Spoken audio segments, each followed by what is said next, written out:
The Benjamin Dixon Show is only possible with listener support. Go to www.thebenjamindixonshow.com to register for our blog and join the Progressive Army. And now, ladies and gentlemen, we are now about to witness the truth. It's the Benjamin Dixon Show. Welcome, ladies and gentlemen, to the Benjamin Dixon Show. I am your host, Benjamin Dixon. It is Thursday, June 1st, 2017. Thank you so much for joining us. As always, I'd like to thank our patrons for supporting the Benjamin Dixon Show, without whom we could not do this. So a special round of applause and an appreciation to every single one of you who have taken the journey over to the BPD, patreon.com/the BPD Show. We have our regular morning updates, and you should join us, right? Support the show. Help us go a little bit further. Help us do more. Help us to expand. Help us to grow. And we can only do that with your support. So go to patreon.com/the BPD Show. Yes, I'll say it again, patreon.com/the BPD Show, and become a patron for $3 a month or $5 a month, whatever you can swing, even if it's $1 a month. But we appreciate all of those who do, and we appreciate those of you who share, like, subscribe, and do everything that you do. All right. Where do we begin? We're going to start with Donald Trump. Donald Trump and the Paris Accord. So last night we discussed the Paris Accord in terms of what it does, or what it was attempting to do. And we discussed it in light of the possibility that Donald Trump would withdraw the United States from the Paris Accords. Today, that possibility became a reality, in this afternoon, when he announced in the Rose Garden that he would be removing the United States from the Paris Accords. Ironically, there was a jazz band playing along as we waited for the president to speak. And I couldn't help but think of the scene from the Titanic, where the four-piece quintet was, or the quartet rather, was playing the song "Nearer My God to Thee" as the Titanic sunk. I couldn't help but thinking about that as I watched this rather corny jazz band.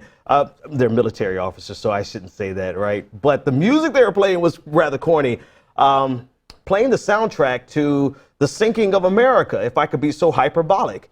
But to thunderous applause, to the adulation and cheers of quite a few white men, Donald Trump announced that America is no longer going to be a part of the Paris Climate Accord. What does that mean? What does that mean for us? There's only so much that the Paris Accords were going to accomplish. Part of what it was going to accomplish was it was going to help stimulate the business industry around renewable energies, and help move the world closer to clean energy. It was a work in progress, or a work that put us on the right track. It was not an agreement. First of all, it wasn't binding, which a lot of people have some qualms with. I less so, but it wasn't binding. It didn't have any sanctions as a mechanism of enforcement. But it did set the world on the right path in terms of the way we view our climate, our environment, and what we're willing to do as a united nations, as a united set of nations. There were only two nations at the time who did not sign on to it, and America is now making the third nation. So I start with that because it's not as though the Paris Climate Accord was going to save us. And I want to put that at the beginning. It was not going to save us. However, it was going to set us on the right track and at least acknowledge that there was a problem. And so President Trump has removed us from that. And not only are we signaling to the world that America is controlled by flat earthers and the Know Nothing Party, but it's also saying that America is no longer interested in moving the conversation with regard to climate change forward, and we're no longer going to be the leading voice on the issue, and we are no longer going to reap the benefits of the numerous opportunities for businesses to move towards clean and renewable energy. That's a big portion of what the Paris Climate Accord did. A couple of statements from different participants, different stakeholders, in which we are all stakeholders. And I think that's something we should also put on the books here before we proceed. We are all stakeholders in this issue. And it's fascinating to me that the climate is one of the most left out issues in our political discourse. We didn't see any significant questions of any type in the presidential debates, the previous presidential debates. We barely had questions, I believe, in the 2012 debate. It's always an afterthought. And in reality, it's something that's going to affect every single person on the face of the earth, some more so than others. If you think about the city of New Orleans, it sits historically, it sits underneath the sea level. And when Hurricane Katrina came, part of the problem was because of the position of the city of New Orleans. New Orleans Mayor Landrieu, he said, quote, climate change is a threat that affects us all and is a real and present danger to our coastal communities. If unchecked, New Orleans, like many coastal cities, will cease to exist as the world committed to take actions. New Orleans did too. So there are plenty of stakeholders across the country, across the world, that are disappointed in this move by President Trump. Now, why did he do it? That's the next question. Why did he do it? It's easy to say that he's doing it just because he's an idiot. And I think that is part of the calculus. And then there's another argument that he's trying to undo every single thing that President Obama did. And even there's a quote from Mitch McConnell that alluded to that, that this is a way of, in many regards, of trying to stick it yet again, to President Obama, because Donald Trump is perpetually at war or in a competition with the previous president.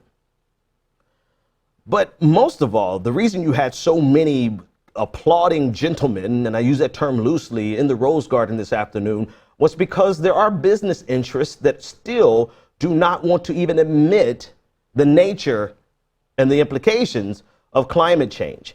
And Donald Trump began quoting some information, some stats as to the effects that the Paris Climate Accord would have on various industries. And I want to read a couple of those stats to you, but then also give you context of where he got the stats from. And so he said that 2.7 million jobs will be lost by 2025 because of the Paris Climate Accords. And this includes 400,000 fewer manufacturing jobs. He also said in a speech that the paper industry would be down by 12%. The cement industry would be down by 23%. The iron and steel industries would be down by 38%. Coal would be down by 86%. And natural gas will be down by 31%. Now, all of these numbers that he quoted and cited today came from NERA, the National Economic Research Associates. It's a right-leaning economic consulting firm. And these numbers reflect a particular worldview. In 2011, this same firm, NERA, the National Economic Research Associates, they did a coal industry front group, American Coalition for Clean Coal Electricity, paid for a report from NERA, which Bloomberg called, quote, a part of a campaign to delay compliance deadlines and the pending rules. In other words, this is a quasi think tank that has been rolled out before by Republican administrations and Republican conservative leaning organizations and business interests that are opposed to climate change regulation or changes in the first place. The National Economic Research Associates, they rolled this information out almost as a weaponized tool. A tool to stifle the conversation that's necessary to reverse or at least halt or at least mitigate some of the effects of climate change. And yet President Trump saw fit to use this politically driven, politically, ideologically driven research foundation, and I use that phrase lightly. He saw fit to roll that out as the justification as to why the United States should withdraw from the Paris Climate Accord. Couple of other quotes here from President Trump in the Rose Garden, showing you the erroneous nature of the entire event. as justification as to why the United States should pull out. He continuously referred to how it would place the United States at a disadvantage with regard to other nations. And he said, quote, for example, under the agreement, China will be able to increase the emissions by a staggering number of 13 years. They can do whatever they want for 13 years, not us. India makes its participation contingent upon receiving billions and billions of dollars in foreign aid from developed countries. There are many examples, but the bottom line is that the Paris Accord is very unfair at the highest level to the United States. And so he uses this as an excuse, saying that because China, according to the accord, has until 2030, which they do 13 years from now. But the reality of it is that China is already on track to beat that target. And so he throws out this straw man, this red herring almost, to obfuscate the conversation, which he gets to do because no one is going to challenge him on the scene, and no one's obviously going to challenge him in the administration because this is what they all want. And so he throws this out there as a justification to say China is going to be able to do whatever they want to do by 2030 for 13 years. In reality, China is already on track to beat that. And so they have shown that they have a vested interest in improving the conditions around climate change. But that's another justification that he gave as to why America should pull out of this. Donald Trump went on and said, this includes ending the implementation of the nationally determined contribution and, very importantly, the Green Climate Fund, which is costing the United States a vast fortune. In the actuality, Obama committed the U.S. to $3 billion to help developing countries to adapt to the changing situations and conditions. And Donald Trump himself gave the military $15 billion increase in their budget when the military said that climate change is going to be a contributor to instability worldwide. And so on the one hand, he's pulling us out of the climate accords, but on the other hand, he's more than happy to fund the defense contractors, fund the Defense Department with regard to climate change. So this is another quote for him. I want to give you his words so that you can see how ridiculous this is. He said, on the issues and so many more, we're following through on our commitments. And I don't want anything to get out of the way. I am fighting every day for the great people of this country. Therefore, in order to fulfill my solemn duty to protect America and its citizens, the United States will withdraw from the Paris Climate Accord. I always love the political spin when someone who is doing something that is damning and damaging to you say, I'm doing this because it's my responsibility to take care of you. It's my responsibility to protect Americans. In actuality, he has exposed America to a path, a path that we won't even acknowledge we're on. At a minimum, would we at least acknowledge that we're headed in this direction? And in many ways, the climate accords were not enough to halt the momentum that climate change has already had. However, now we're in a position where we won't even acknowledge the problem. Now the people that are in power, and I think this is the most disturbing part about it, the people that are in power are more comfortable saying that if climate change is real, that God would take care of it in one breath. And in the next breath, they said that, oh, we're supposed to be good stewards of what God created. I'm not sure if there's much more to say about this. There are a couple of quotes here from President Obama, former President Obama. He had a few things to say about it. And he said, first of all, he said, it would be nice, but not true to say that this is a policy discussion between two individuals with two different views. It would be nice, but it wouldn't be true. What former, again, hang on, that's actually, hang on, let me repeat this. Let's start again. This is President Obama and his comments towards this decision to pull us out of the climate accords. He says, simply put, in regards to the jobs that are going to be lost, or the jobs that Donald Trump claims are going to be lost, and in regards to the effects that this decision is going to have, President Obama said this. He says, simply put, the private sector already chose a low carbon future. And for the nations that committed themselves to that future, the Paris Agreement opened the floodgates for businesses, scientists, and engineers to unleash high-tech, low-carbon investment and innovation on an unprecedented scale. And that's the missing component in this conversation. On one hand, there are those of us who are concerned about the environment. But on the flip side, there are a lot of businesses that are going to be left out of the opportunities that the Paris Climate Accord created for even more business for, as President Obama said, high-tech, low-carbon investment and innovation on an unprecedented scale. The United States is going to be left out of that as a collective nation. And here we are with the president of the United States now, Donald Trump, saying that this is in the best interest of protecting America. Doublespeak is putting it lightly. You can weigh in on the discussion tonight by leaving us a voicemail, 857-600-0518. Let us know what you think about any of the stories that we're covering. You can also weigh in by leaving a comment in the comments section, whether you're on Facebook, YouTube, or Twitter. We would love to hear from you. Leave your comments in the comment section and we'll bring them up on the screen as we get an opportunity to do so. And tonight we only have voicemails, so we do want you to weigh in. Let us hear from you, 857-600-0518. I want to talk about the Manila casino attack. According to CNN, a gunman who robbed a Manila casino has been killed. This happened earlier today, our time. A gunman robbed a popular tourist casino in Manila, the Philippines, earlier today. Shots were fired, but none of the patrons were killed or injured. And of course, with any incident, you have customers, people or bystanders who scatter and try to flee. Many of the people who were there thought that it was a terrorist attack. In the Rose Garden, before he began his comments on the Paris Climate Accord, President Trump also referenced it as a terrorist attack.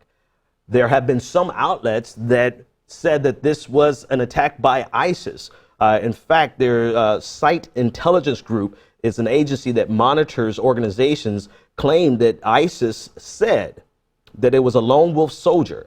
And so many outlets have begun reporting that ISIS took responsibility for it. However, the Philippines National Police Chief, Ronald de la Rosa, said that it's too early to tell, but so far as they are concerned, it was not ISIS. And this is his justification. He said, quote, "If this is ISIS, all of the people gambling inside would have been shot or already been bombed." In reference to the gunman, he said he did not hurt anyone. Those who were injured got their injuries when they jumped from the windows. And so this is interesting that ISIS, according to the Site Intelligence Group, which is an agency that's used by multiple media outlets, they are an agency who track and monitor terrorist organizations. They say that ISIS claimed responsibility for it, and the media, as well as the police, the national police in the Philippines, say that it is not ISIS. This may very well be an example of ISIS being quick to claim anything and everything they possibly could to enhance and further their brand. And in reality, this time it looks like it has backfired because the lone gunman did not harm or injure anyone, and he was himself killed.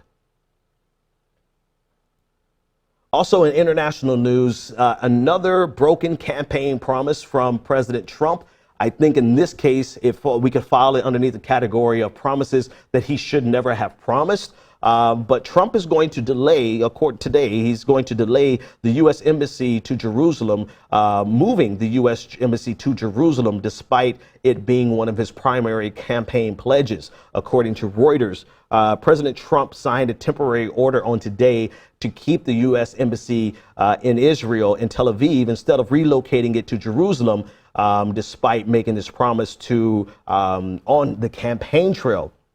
Now, this has been an ongoing issue inside of his administration. There have been a lot of arguments back and forth. Some of those arguments have been leaked and discussed on national television. And the bottom line is that Donald Trump is going to sign, or has signed, a 6-month waiver overriding a 1995 law that requires that the embassy be transferred to Jerusalem.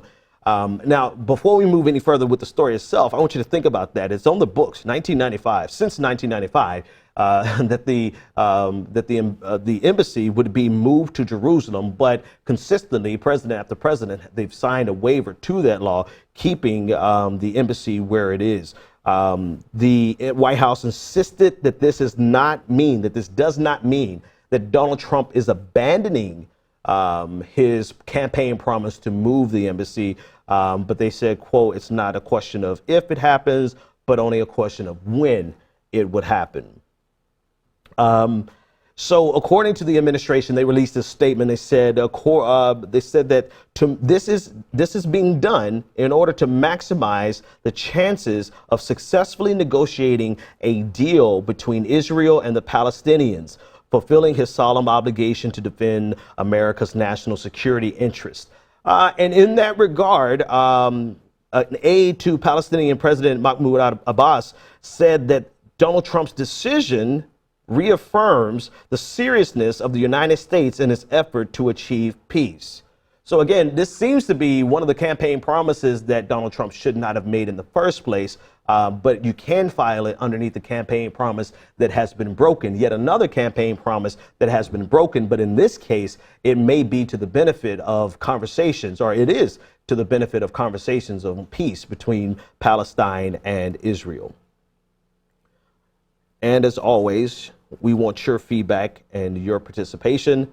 What do you think about some of these stories? This is just Donald Trump, man. This is just, in many regards, it's worked out for the best for the United States, and it's worked out for the best for the world that Donald Trump is not able to keep all these campaign promises. It's actually a great thing that he's been so mired in controversy that a lot of the things that he wanted to do, he can't do in the first place. That's been tremendously beneficial, at least installing some of the more draconian components of his campaign and his campaign promises. All right, let's come to some local news, some domestic news, rather. I don't know if I want to call this guy a scumbag, because the scumbag is a badge of honor on the left.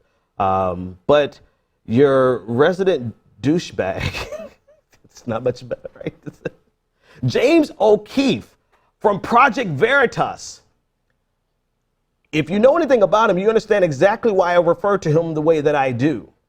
If you know anything about his responsibility in the downfall of Acorn, a community agency that was aimed, and this entire purpose was the registration of marginalized groups, James O'Keefe used his stunts and his theatrics to bring down an important organization using half-truths, distortions, and highly edited videos to accomplish it. This has finally caught up with him. And according to The Intercept's reporter Ryan Grimm, O'Keefe is being hit with a $1 million lawsuit because of the same type of shenanigans that he pulled on Acorn. According to a source from The Intercept, O'Keefe and his organization, Project Veritas, are going to be served with a $1 million lawsuit. And the lawsuit accuses him and his organization of breaking local and federal wiretap laws and running afoul, quote, and running afoul of other statutes. It also dubs him and his two colleagues as, quote, modern day Watergate burglars. Now, to give you a little bit of background into the incident for which he's being sued, a colleague of James O'Keefe, Allison Moss, she is a member of his team, Project Veritas. She posed as a candidate for an internship using a cover story and falsifying documents, and she wanted to become a part of the Democratic campaign consultants' Democracy Partners. Because of her cover story, because of her falsified documents, she got the partner, she got the internship, and while she was there, she recorded hours of video as well as captured images of documents, and then they used the highly edited videos as a means of attacking the organization. Now, two of the people who were in the videos who have not been charged with doing anything wrong, they subsequently left the organization on their own because they understood how the American news cycle works. And they understood the unique role that James O'Keefe plays in the downfall of many organizations. And so you have two people who essentially stepped down in order to protect their organization because of the theatrics and the con of James O'Keefe, his organization, Project Veritas, and his associate, Allison Moss. And so now they have been charged, or rather they're being sued for $1 million. James O'Keefe actually had a conversation with our friends over at The Intercept, and he told them, of course, this is the language that you're going to get from a guy like this. He said, "We will not be intimidated." I'm sorry, but $1 million will intimidate just about anybody. But he says, "We will not be intimidated. We will not be silenced. We will find out who's funding this lawsuit. We will never stop exposing the truth, and we will not back down." Now, in Washington, in the area in which he carried this out, it's actually legal for a person to record without the consent of someone else, of the other individual. And this is according to The Intercept. But the lawyers in the case say that O'Keefe and his colleague, they are not immune. They are not shielded by this law because of, quote, "the civil conspiracy, fraud, and duplicity behind the project." This is James O'Keefe's, hopefully this will be James O'Keefe's reckoning, because this is what he does. And the problem with this is that you always have organizations like Breitbart.com and Fox News who are willing to jump on the bandwagon with whatever con James O'Keefe is running this week. And because these large platforms reach millions upon millions of people, even if it's not true, the momentum of a story that James O'Keefe concocts, truth is irrelevant. The momentum takes a life of its own, and he has been responsible for bringing down organizations that he essentially lied on with the use of highly edited videos.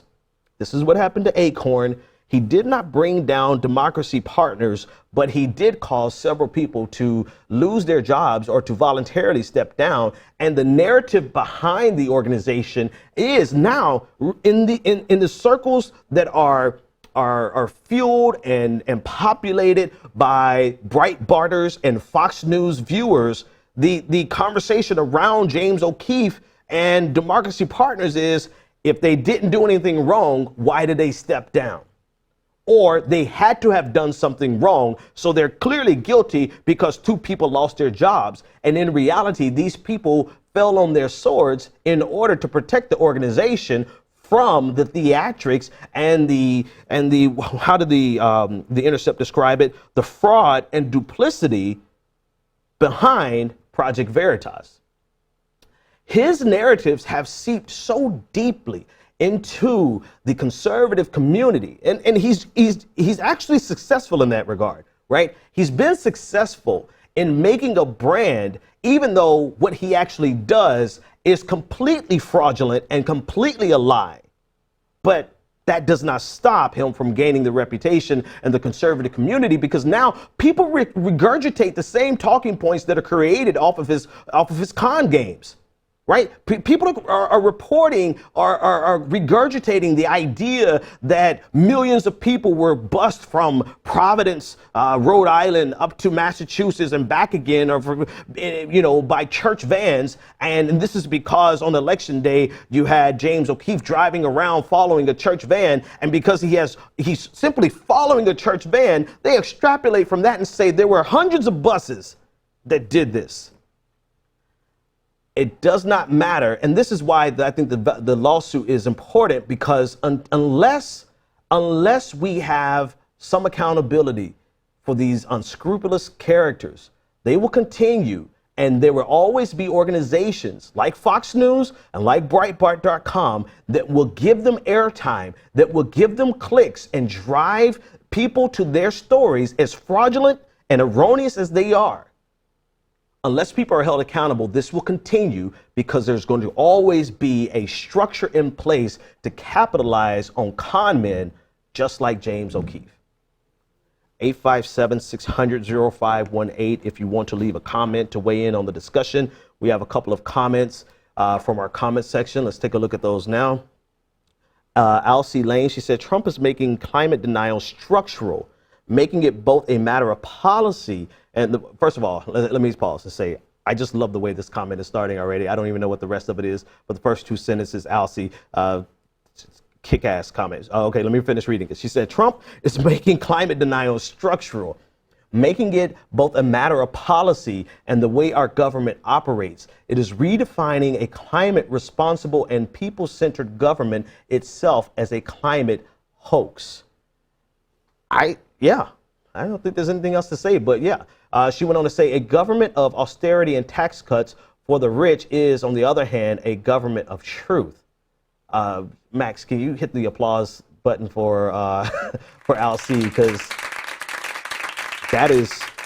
that's a better take than even I had. So at the fundamental core, what Alcie is saying is she's saying that Donald Trump, this is just one step of many steps to essentially make it a matter of policy, or at least policy in the sense that what the president of the United States says becomes its own tacit style of policy. Whether it's ever enacted, it becomes a doctrine. And Donald Trump being a person who believes that climate change is a hoax, right? And this is just another step in that direction to make it the unofficial policy, if not the official policy of the United States, to view climate change as a hoax. And then the flip side, the juxtaposition that she did with tax breaks for the wealthy being the truth, that was simply beautiful. I have some really smart people who watch the Benjamin Dixon Show. 857-600-0518 if you want to weigh in, or leave us a comment. Leave us some more comments, especially comments like that. That's definitely something we want to talk about. Let's go to a state that I grew up in. I lived there for about 15 years, Florida, under the leadership of Governor Skeletor, Rick Scott, and well, there you go, Republican governor. Florida is going to start providing certificates for miscarriages, and this is according to CBSNews.com. Florida is going to be the first state in the United States to issue what's considered to be a birth certificate to women who have had miscarriages. Rick Scott, the governor behind me, he signed this into law on yesterday, and they are going to issue what's called certificates of non-viable birth beginning July 1st of this year. This is a portion of, or this is a part of the Grieving Family Act, and they will be issued only if the parents request them. We'll come back to that in a moment. They have stipulations as to the range, how old or how far along in the process a child is as to whether or not they can get a certificate. But according to CBS News, it's going to be available to women whose pregnancies end after 9 weeks and before 20 weeks. And after that 20-week mark, it's considered to be a stillbirth. People who are complaining about this are people who people who feel like this is a problematic step. They believe that it's an attempt by the Scott administration in Florida to define when life begins. And if they're able to use this as just another step towards defining life beginning at conception versus at the time of birth, then they can begin using the personhood laws. They can begin to say that abortion is actual murder, and they can begin to roll back a woman's right to choose. And going back to the fact that these certificates are only available if the parents request it, the question isn't really where did this bill start? It really is how is it going to be implemented and how will it transform over time? Right now it's voluntary. Will there come a time where it's no longer voluntary? Will there come a time when a piece of legislation like this will make it mandatory that anyone who has a miscarriage has to get a certificate of non-viable birth? And what type of social implications does this really have, right? If we move to that space, there's only one step away. There's only a line of language in this legislation that keeps it from being mandatory. But if we move to the realm where this is mandatory, this will easily be a tool used to shame people who get abortions. And so, whereas the Scott administration, the people involved, they're saying that people who are proponents of this step, they're saying that this is a means of giving parents who've lost, they had a miscarriage, giving them an opportunity to find closure. And there is, it's hard to argue with that, especially when you're not the person going through that, or you are the person going through that. It sounds like a reasonable position. However, that reasonable position can very quickly devolve into something that is a tool against a woman's right to choose. And of course, it had to have started in Florida. There's something unbelievable happening in the United States. You better believe it's happening first in the state of Florida under the leadership of Governor Rick Scott, also known as Skeletor. All right, let's shift gears to a very interesting conversation. So there's a Fusion reporter who is being sued by who I believe to be an alt-right troll. Let's start there. Okay, so Cassandra Fairbanks, she writes for Big League Politics. She's written for quite a few other outlets. She has a big voice on Twitter. She was once a fervent Bernie Sanders supporter. And that's where I first met her and got connected with her. And she quickly devolved into being strongly affiliated with white nationalists, white supremacists, definitely affiliated with the alt-right, people like Richard Spencer. She quickly devolved from being a Bernie Sanders supporter to being an all-out Trump girl overnight.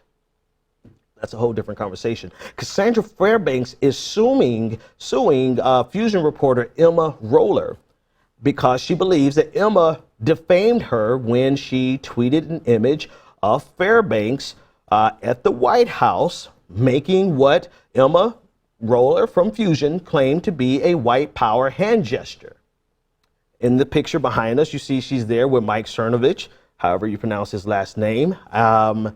And so this is what the lawsuit is basically saying, that Emma, by tweeting this out, it was retweeted, I believe, 6,000 times, by tweeting this out and saying that this was a white supremacist hand gesture, that she slandered and defamed Cassandra Fairbanks. I don't know how you could defame. Anyway, I'll leave all the ad hominems for the end.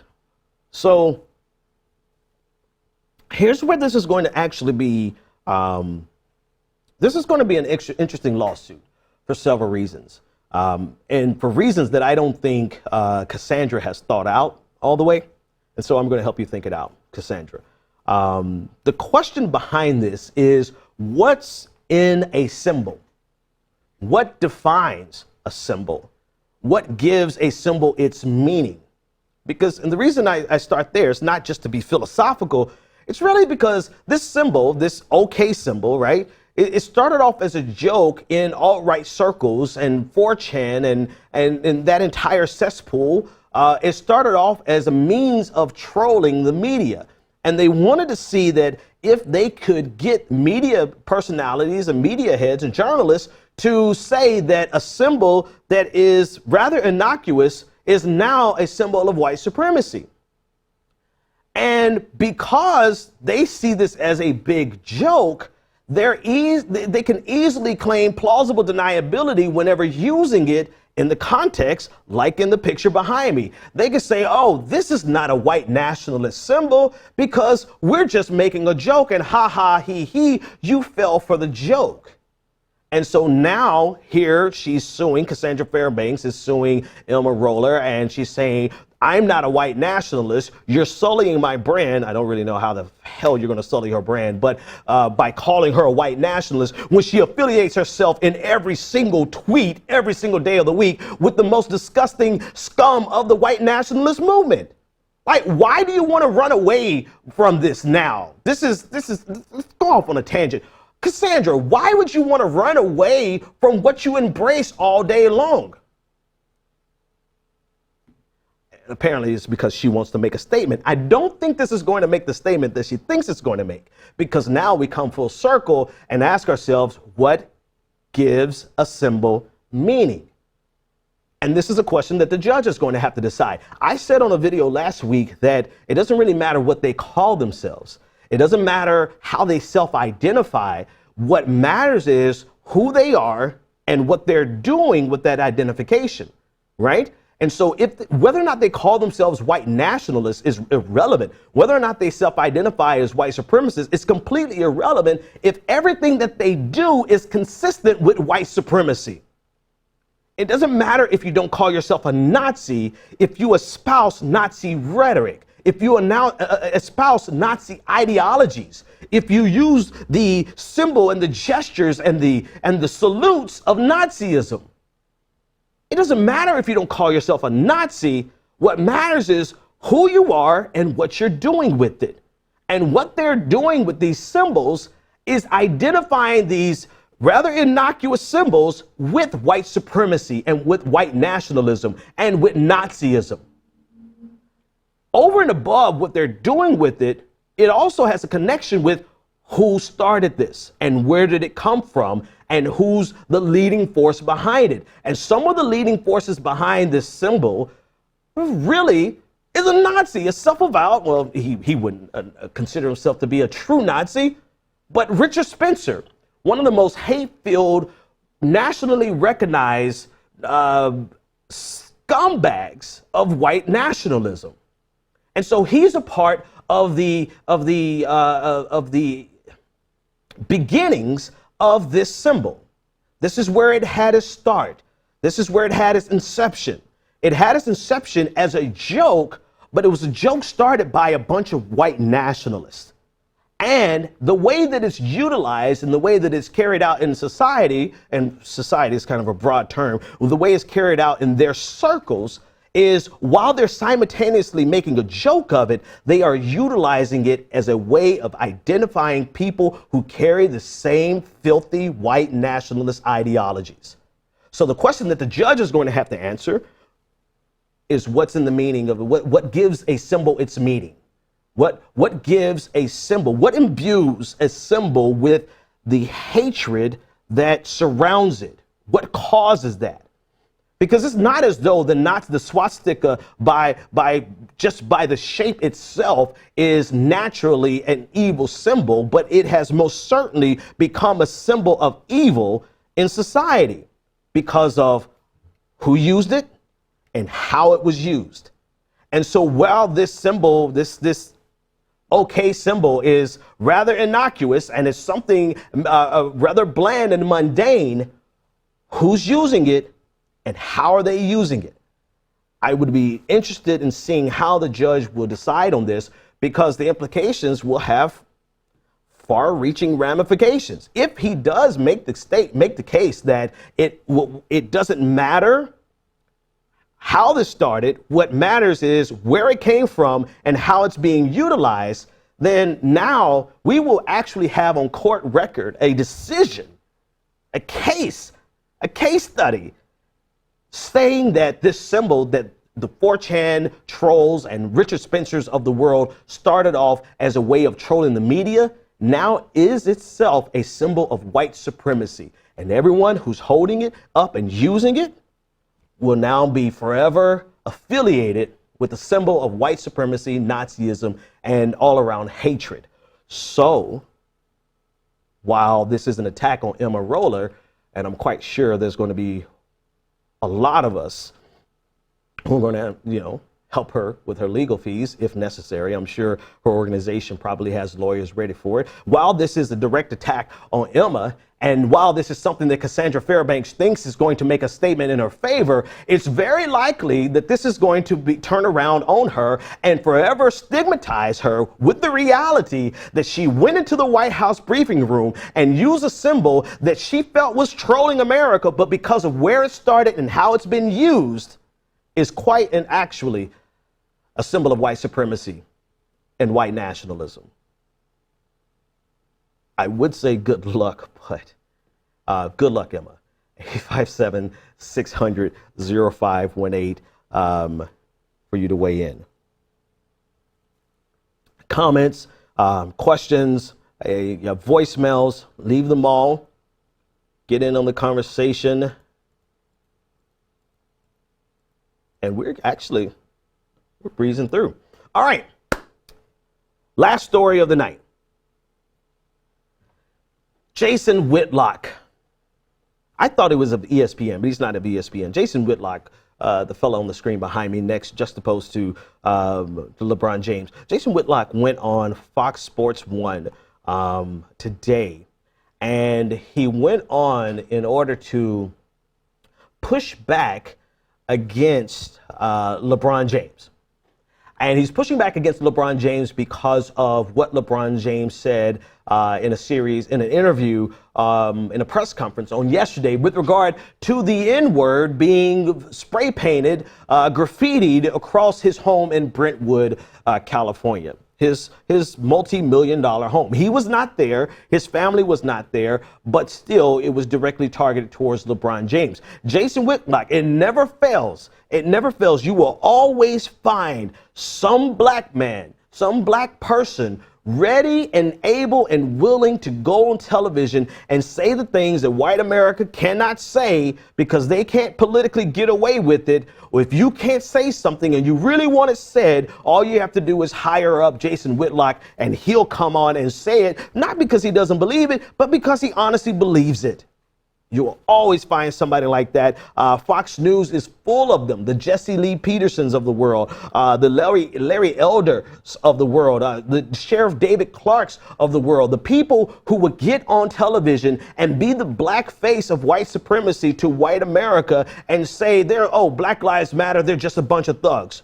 You'll never run out of people willing to do that. And that's exactly what Jason Whitlock took 10 minutes of his day and our day to push back against LeBron James, because LeBron James had the nerve to say that he felt that it doesn't matter how rich you are, it doesn't matter how famous you are, racism has a way of finding you. There's nothing untrue about the statement that LeBron James made, because it is true and it did happen. LeBron James is extremely wealthy. LeBron James is extremely famous, and LeBron James had a home in one of the nicest communities in the world, yet it did not stop racism from coming and finding him where he was. But according to Jason Whitlock, and I won't play the clips because it's Fox News and will get cut off in midstream. You can go watch the clip. Besides, it's 10 minutes of him just meandering along, finding ways of attacking LeBron James, essentially to say one thing, that because LeBron James is wealthy, he is not able to experience racism. Or he's not able to experience racism in a meaningful way. In other words, LeBron James, you make so much money, why are you out here playing the victim? James, or whatever your name is, Jason, the fact of the matter is whether or not you consider someone vandalizing your homes to make a victim, whether or not you think that's an actual victim or not, the fact of the matter was LeBron James was the target of a racist vandalization. I'm making up words here. The point is, it doesn't matter how rich he is, racism found him. And this is what Jason Whitlock is actually doing, though, because in this whole 10-minute meandering of word salads, Jason Whitlock is trying to convince us, he's doing a good job actually, of trying to convince us that the real problem is not race, that the real problem is economics. And if you really want to see if you really want to see racism, if you really want to see problems in the society, don't look at rich black people, look at poor people. And I make that distinction because he went through great painstaking efforts to make sure that you understood that Oprah Winfrey doesn't experience racism. Oprah Winfrey can't possibly be the victim of racism. LeBron James, he's black and he can't possibly be the victim of racism because they are wealthy. But then when he flipped the conversation or flipped the other side of the argument, he did not even take the time to identify that you can be poor and black and experience both racism and poverty. And so on the one side, he's trying to wash away the ability of wealthy black people to experience racism by saying, oh, the real problem is poverty. But then he would not even go as far as to say that there's an intersection between poverty and race in which many black people experience both every single day of the week. In other words, he's using wealth as a red herring to get you off of the idea that it's even possible for LeBron James to experience racism. And it's not because he's concerned about the plight of poor black people. It's because he honestly buys into this black conservative, this conservative way of thinking that suggests that black people really don't have it bad. We just be complaining too much. This is Jason Whitlock's entire purpose. Whenever he gets on television, whenever you see his name trending, you can guarantee yourself it's because he's doing something. He's fulfilling the role of Uncle Ruckus. And even more so than that, let's go one step further. This is the same exact argument that he made against Colin Kaepernick in order to try to silence Colin Kaepernick when Colin Kaepernick was literally silent. He wasn't making a bunch of grand gestures and grand statements. He was taking a knee. But for Jason Whitlock, it was too much for him because how can this Martin Luther cornrow, this is what he called him, how can Martin Luther cornrows actually speak out against racism when he's wealthy? Go one step further. Jason Whitlock could not even bring himself to call the people who made this, who did this to LeBron James home. He could not bring himself to actually say that they were racist. He said that they were ignorant. He said that they were stupid. He's used all kinds of words to describe them, but he would not say that they were racist. I'm sorry, Jason, but even white people who don't believe in racism know that the N-word is racist. And if you are so far gone that you can't even bring yourself to say that this graffiti attack against LeBron James' home, which used the N-word, is a racist attack, then you're now outdoing white people who don't even want to admit that racism exists. But they will admit if somebody happens to say the N-word, oh yeah, that person is a racist. You won't even do that. So in many ways, the student has outdone the master. You are so far gone, Jason, that you are no longer the student, but you are the master, the plantation master. And we can actually even go further with this because he's attacking a fundamental truth. He wants to deplatform. He wants to silence the voices of people who actually have access, wealth, privilege, and platform sufficient to make a national statement with regard to race. The reality of it is that the reason so many of us love to hear wealthy people and people who are famous speak out about race, it's not because we're so fascinated with them as an individual. It's not because we're fans. It's because most of us will never get the opportunity to speak to an audience of any sufficient size to let them know about our experiences. And even me, there's not a day that goes by that I am not referred to as a nigger on YouTube. Every single day, I get the updates to my phone so I can inoculate myself against the bullshit so I don't even care anymore. But every day I get something popped up. Oh, this fat nigger did this, blah, blah, blah. You know, it's every single day. And yet I'm still privileged enough to inform my audience, even though it's a modest sized audience. I have a platform to let my audience know about the racism that still exists. But that is a privilege that most black people in America do not have. They do not have a platform to speak out about what they experience. And so they need people. They need to live vicariously, if you want to call it that, but they need a spokesperson that has a platform sufficiently large enough to let the rest of the world know what happens every single day in the black community and in the black experience. And for Jason Whitlock, he's trying to use wealth as a way of disqualifying LeBron James from being that spokesperson for millions of people who will never have the opportunity to let the world know that while wealth is great and wealth makes things better, the reality of it is no amount of money, no amount of fame will keep you away from the racism that exists in the United States of America. And if it is so ubiquitous and if it's so saturated in the American community that it reaches Brentwood, California, to one of the wealthiest black men in the world, what the entire hell do you think is going to happen to the ordinary Negro? See you next time. The Benjamin Dixon Show is only possible with listener support.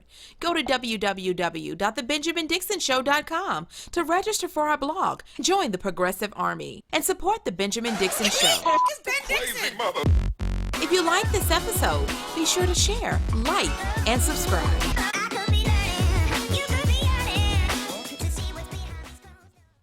Consider becoming a Patreon. Go to www.patreon.com/The BPD Show and support The Benjamin Dixon Show.